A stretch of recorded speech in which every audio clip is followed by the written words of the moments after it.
Welcome to this episode of the podcast, which is part 2 of the series around the money objection of potential clients, which is, I can't afford it. This really is the main objection people run into in their sales conversation. Hello and welcome to the Successful, Sensitive and Intuitive Entrepreneur podcast. My name is Lydia Sophia Wilmsen and I am an intuitive success mentor for sensitive entrepreneurs. In this podcast, I speak about the challenges sensitive and intuitive entrepreneurs face. I offer you new perspectives and solutions, as well as experiences of other entrepreneurs. Plus, I speak about my personal experience of being a highly sensitive person who has successfully built and scaled 2 businesses. All of that with the goal to make you and your business even more successful in your very unique and authentic way. Have fun and enjoy.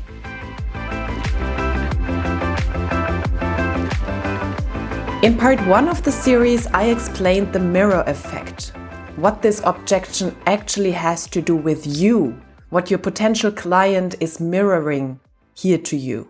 Make sure to go back and listen to that specific episode if you haven't yet, or even re-listen to it. You know, repetition is always key. Today I want to talk about the triggers which show up in you when you hear the person who inquired about your services or products coming up with that objection. In part 1, I explained that there are 2 internal issues we have to address and 1 external.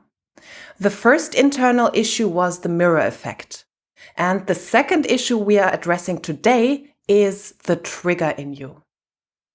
Because if a no from a potential client doesn't trigger you, and it's not a pattern, meaning that you only get, or most of the time, no's, we don't have anything to worry about. There is no issue at hand, because no is a part of life. However, if it is a pattern, we address that in the series, in the part 1 of the series. And if it is a trigger, this is what we are addressing today. And in the last part of the series, we will go into how to actually deal with that objection with your potential client. Then we are going into the external world. We are not looking at you anymore. We are looking at how can you help someone actually in the process of signing up with you, buying your product, and so on. Okay, back to the trigger. What do I mean with trigger? I mean you having a strong emotional reaction, which stays with you for a longer time and perhaps even inhibits you from further action. And again, it's totally okay to be frustrated or sad for a moment. But if this is very strong in you, and it stays for hours or even days, then you have to take a closer look. Okay, first of all, what is being triggered? What emotions are showing up? Is it fear?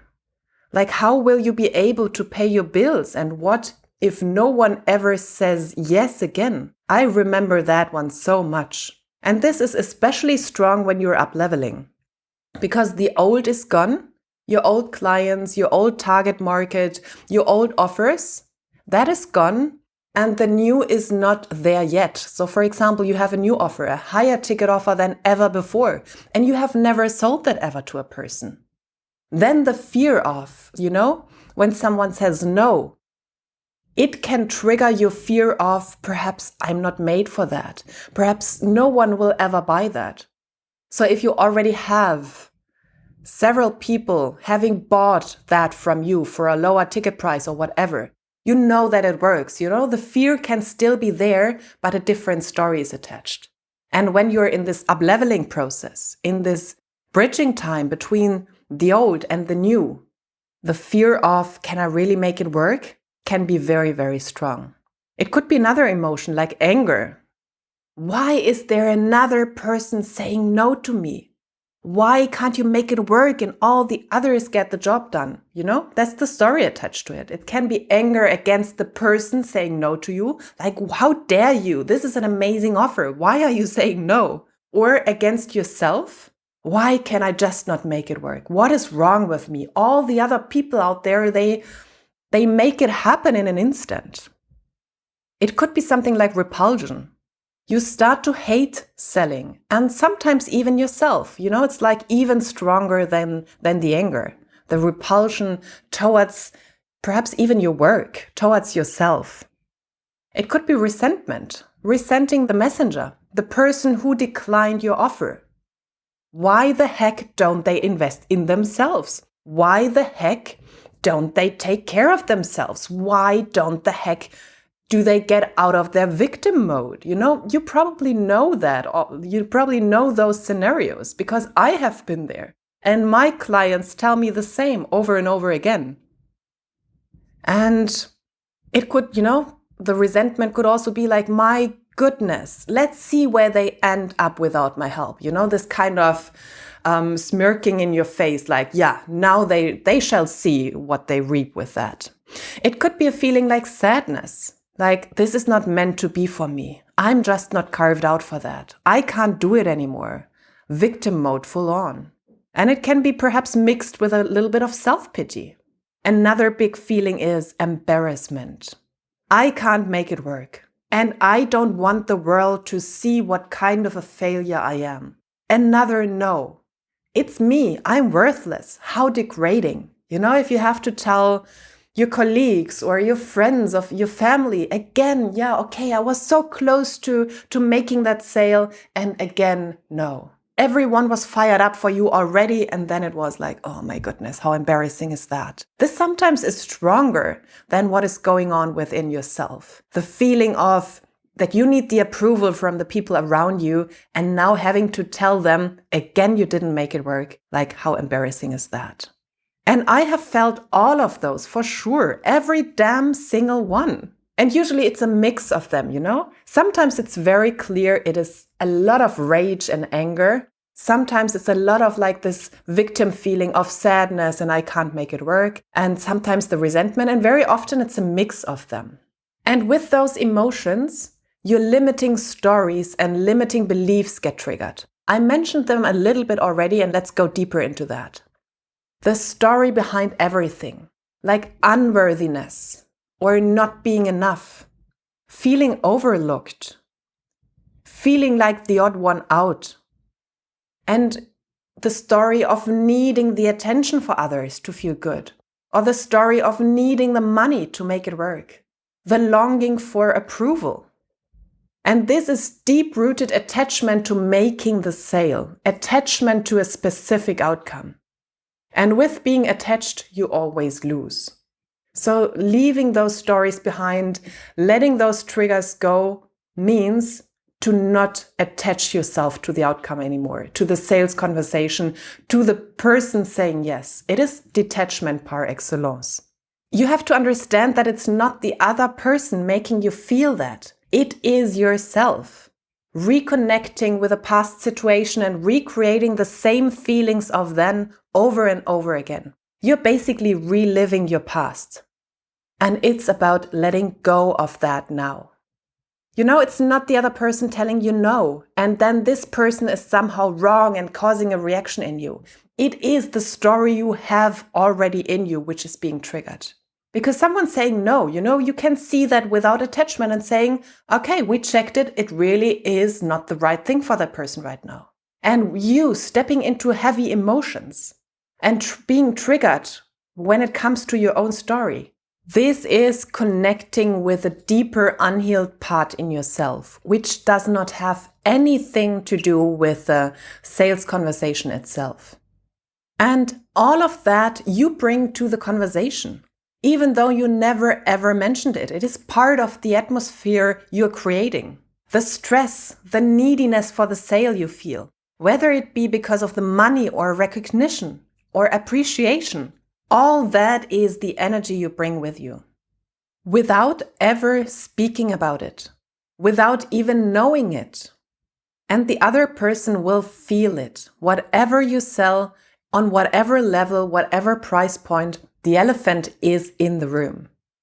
So it is not the reaction of the other person, that made you feel something disappointing? No, it is the story which has been triggered in you.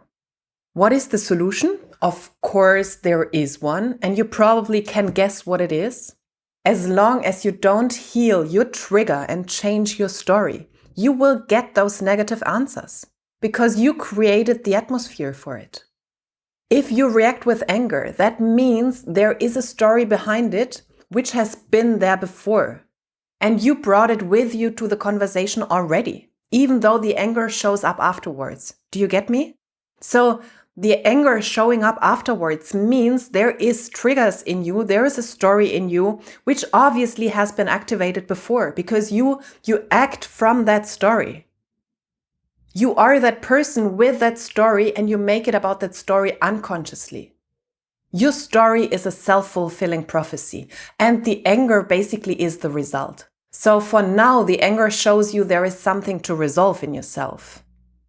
That other person in the conversation just picked up on your fears and your missing confidence and self-loathing and whatever the story is which has been running your life, and of course couldn't answer with yes. Or if they answer with yes, that means there is a resonance to that. So what I want you to do now is to take some time for yourself and contemplate the last no's, the last no thank you, I can't afford that right now, you got, and how they made you feel, plus what stories kicked in. So first, figure out your emotions. What is the predominant emotion running the show when something like that happens or when it happens in a row? Is it frustration? Is it anger? Is it sadness? Is it resentment? And then the story behind it. What does it connect you with? Like this anger showing up. Why are you angry? Like didn't make it work again. Another person backed out on me. And what does it connect you with? What is the longer story behind that? Has this always happened? Have always people not put you first and backed out in the last moment? In other life areas, perhaps past relationships. Perhaps it even happened in childhood. A family member left you. You know, you can go like really, really far. And don't judge whatever comes up. Don't judge and think like, okay, that's really far away. Like my dad left the family when I was a kid and this is now showing up in my sales conversations. Are you kidding me? No, I'm not kidding you. This is what happens. Your story shows up in those moments. When something is on the table, when something can be lost and you are vulnerable basically. Because rejection is never nice per se, you know? So issues will show up in those moments when you're not fully guarded anymore. And this is where the beauty lies in the work as an entrepreneur. Okay, so you have figured out your emotions, you have figured out the story behind it, and then it means that you do the inner work. Do the belief work, the change into positive, empowering beliefs. Do the energetic work, whatever your favorite tools are to work on yourself. Do the shadow work. Work with your shadow. Bring it into the light and heal basically your negative shadow beliefs. Let go of the old story and start telling yourself a new story. This means to watch your words. How are you talking about yourself? How are you telling other people what is going on? Are you always putting yourself down? And what is the story running in your mind? It didn't work out again. You know, this is where you start. When you find yourself saying something like that, you have to change your words.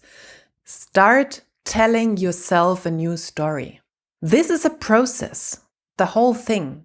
The whole inner work, this is a process that will be incredibly worthwhile in all areas of your life, not only in your sales conversations. So let's give you some reframes for specific fears and stories showing up.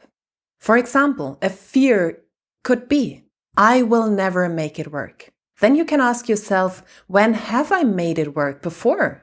When have I done it before? Either on a different level, you have sold at different price points to different people. You have been in a different career, in a different business and have made it work, or in a different area.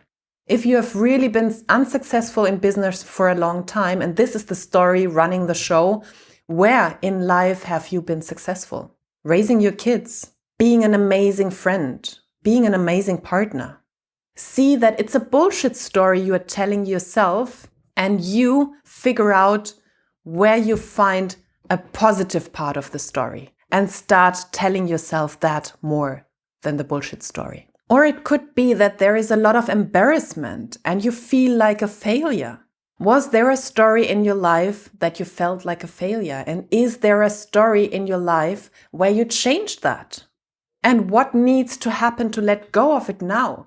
Do inner child work. If you're embarrassed because you were bullied in school or in your career later on, and this makes you feel the same thing all over again, do the inner child work. Work with those parts in you which still have those feelings stored up in yourself, or those parts in you which have those feelings still stored in themselves. Do body work. Or it could be that you feel not enough and not appreciated. The question is, how can you feel this in yourself first? If you don't appreciate yourself, why the fuck should anyone else do that? Whatever you are longing to hear from your potential client and whatever limiting story is showing up, this is what you have to give to yourself first. Shift from neediness to total worthiness, because remember, you are the prize. If someone does not want it, that is their problem or issue, because you are amazing and you don't need to settle. Please don't. If it's not a fit, there will be another person who is a perfect fit later on. I had a story running for a long time in my life of other people don't take me seriously. They overlook me, because that was the story of my childhood. And it showed up in all kinds of relationships. It even showed up in sales conversations. And I had to address this. And even now, when I was upgrading my offers, and I had a new offer, which was much higher than before, and I freaked out. And I had to work through this feeling of, I'm the little girl in front of grown-up people, and who am I? How daring is that to offer them something like that? This should actually be the other way around, and I should be buying something from them. But that's the story I brought to the table, and that's the story I had to address. How did I do that? I became aware of the story, and I actually vulnerably started sharing that with other people. And me being vulnerable about it, they started to take me more seriously. And this helped me to internally grow up from that small child version or that small child belief and story running in my head into embodying the grown-up version of myself. As I mentioned in an earlier episode, selling is a path of personal growth. Being an entrepreneur is a path of personal growth and personal development. Therefore, the no's you're getting can help you to address things in yourself. And until you have detached from the outcome, you have work to do. I go into sales conversation nowadays with no attachment to the outcome anymore. The answer of potential clients don't trigger me anymore. And if they do, like I mentioned before, my story of the little girl, I work on the story that shows up for me. You are not at the mercy anymore of the other person when you do that inner work, because you know that change has to happen in you. So please keep offering your service, stretch your comfort zone with new elevated price points, and work on your triggers on the go. There is no need to heal first and sell. It happens at the same time. So you keep evolving, you keep growing, and you keep basically growing your business as well. So today I talked about the triggers and what you can do with them, what it means that you become aware of your triggers and that you change the underlying story. And in the next episode, I will talk about how you can actually physically or in words address the objections or the objection, I can't afford the service, in your client. How you can help the potential client come to a really good decision if they want to work with you or not. So make sure to check in, because it's a super uber important episode. That's it for today. And my question for you is, did you like this podcast episode? Then I would be super grateful if you gave me a 5-star rating and review on iTunes. That's really very helpful. And please subscribe to the podcast and share it with people who you know can benefit from it. You can find all links to my social media profiles, my website and contact form in the show notes. And whenever you're ready to get turned on and fired up by life again, plus step into the next level of business growth, please apply for a discovery call with me and I'll get back to you in the coming days. Thank you so much for listening, and until the next episode, much love to you, Lydia.